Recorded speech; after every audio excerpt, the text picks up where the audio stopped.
शिव कुमार बेरिया जी, जो कुछ दिनों के लिए राजनीति में अवकाश पर थे,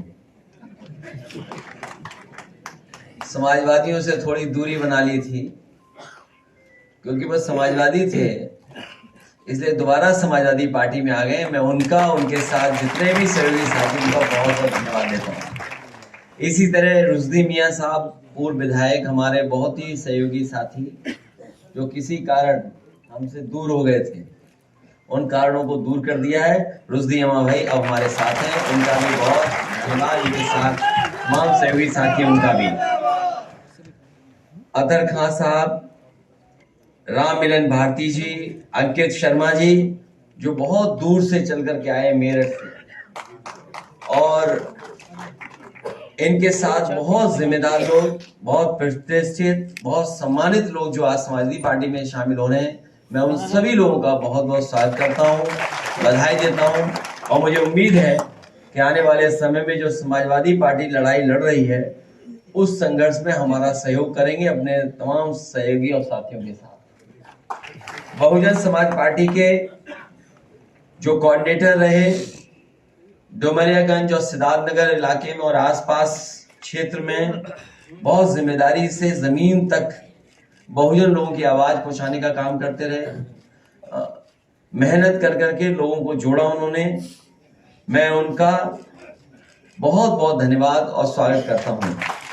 साथ ही राजा राजकुमार सिंह जी, जो जिनके पिता नेताजी के साथ बहुत लंबे समय रहे, बहुत लंबे समय समाजवादी पार्टी से जुड़े रहे। किन्हीं परिस्थितियों में हम लोग साथ नहीं रख पाए उनको, जिसकी वजह से हम लोगों के दूर चले गए थे। रितेश कुमार जी आज फिर समाजवादी पार्टी में शामिल हैं। हमें उम्मीद है इस आने वाले समय में हमारा पूरा सहयोग और मदद करने का काम करेंगे।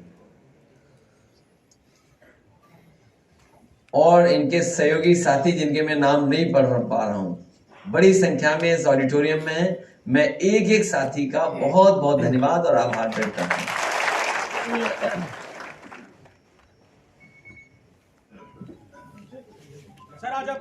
सर आज आप ज्वाइनिंग करा रहे हैं। कल के दिन लखनऊ में बीजेपी और कथित तौर पर जो यादव समाज के लोग थे, उनकी तरफ से कार्यक्रम कराया गया। मनीष यादव नाम के युवा थे, मुख्यमंत्री मोहन यादव को बुला के कार्यक्रम रखा। मोहन यादव ने सीधे सीधे चैलेंज आपको किया।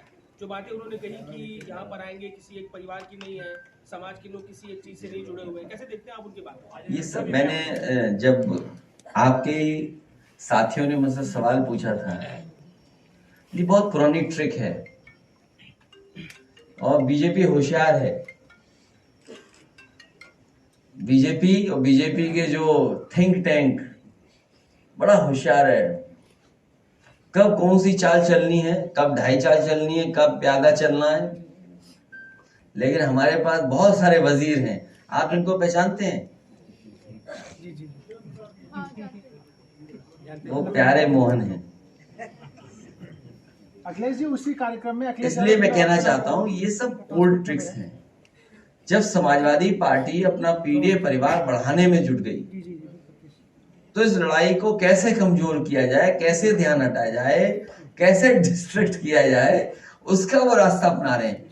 लेकिन आपको दूसरा पहलू देखना चाहिए कि भारतीय जनता पार्टी के अपने ही लोग जिन्हें टिकट दी, कोई ना कोई बहाना ढूंढ रहे हैं, कोई ना कोई तरीका बता रहे हैं, या कोशिश कर रहे हैं कि उन्हें टिकट ना मिल जाए। तो इससे ज्यादा कमजोर भारतीय जनता पार्टी कब रही होगी, जब उनके ही लोग पार्टी या टिकट को छोड़ करके जा रहे हो। और फिर भारतीय जनता पार्टी को याद रखना चाहिए कि सिर्फ पेपर लीक से ही भाजपा के लगभग 2.25 लाख वोट लीक हो चुके हैं। इसकी भरपाई कहां से होगी?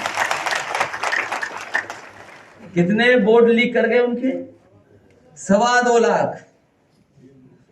और भारतीय जनता पार्टी को कम से कम जनता का यह जवाब देना चाहिए कि अगर हम आंकड़े ठीक तरीके से जनता को समझा ले जाएंगे, तो जनता के सामने क्या जवाब होगा भारतीय जनता पार्टी का पास? कि 1 लाख किसान आत्महत्या कर चुका है जब से भारतीय जनता पार्टी सरकार में आई है। 1 लाख किसान। और आंदोलन के तहत जिनकी जान गई वो भी हजारों हैं। ये वो लोग हैं जो 3 काले कानून लाए थे। कितने किसान शहीद हो गए, और आज भी किसान आंदोलन कर रहा है और एमएसपी मांग रहा है। क्या एमएसपी देने का इनके पास कोई रास्ता है?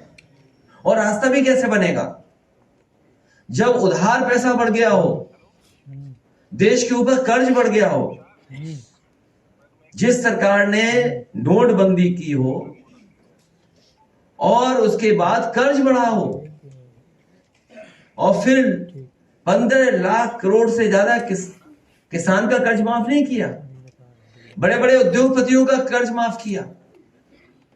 और हो सकता है जिन किसानों का कर्ज माफ होना चाहिए नहीं किया, या हम दूसरे तरीके से देखें, वो कभी जांच का विषय भी हो सकता है कि जिन उद्योगपतियों का कर्ज माफ हुआ है,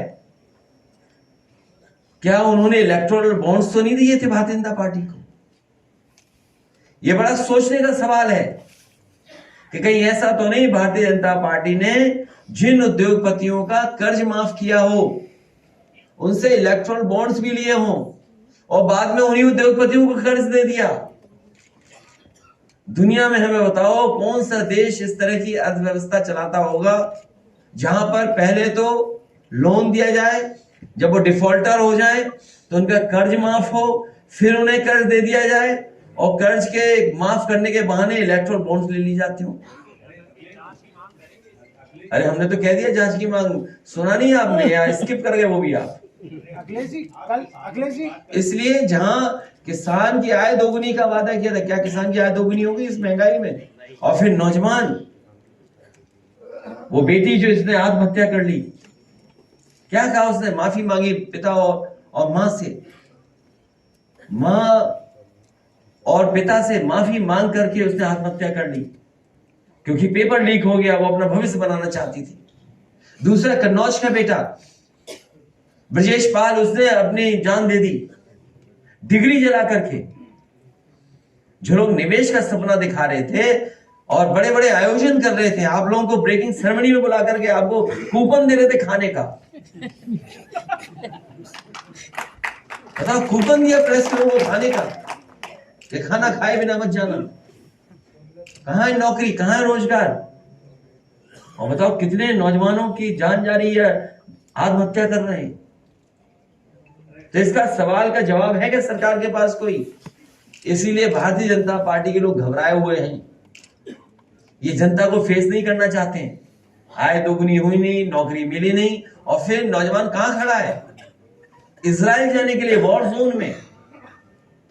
पता नहीं भर्ती और ज्यादा न खोल दें कि जिसको आना है आइए।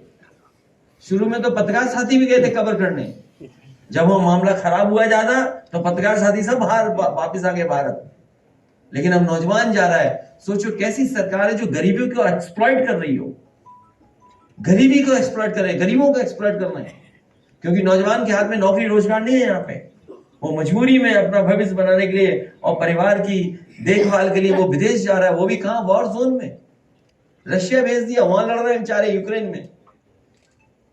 तो ये सब सवाल हैं जिनका जवाब भारतीय जनता पार्टी के पास नहीं है। और डबल इंजन की सरकार को, या डबल इंजन की सरकार जो कहती है हम न जाने कितना मुनाफा और लोगों को लाभ पहुंचा रहे हैं, अभी किसान चाहे बुंदेलखंड हो या उत्तर प्रदेश के दूसरे हिस्से का, क्या उसकी डबल मदद हो रही सरकार से?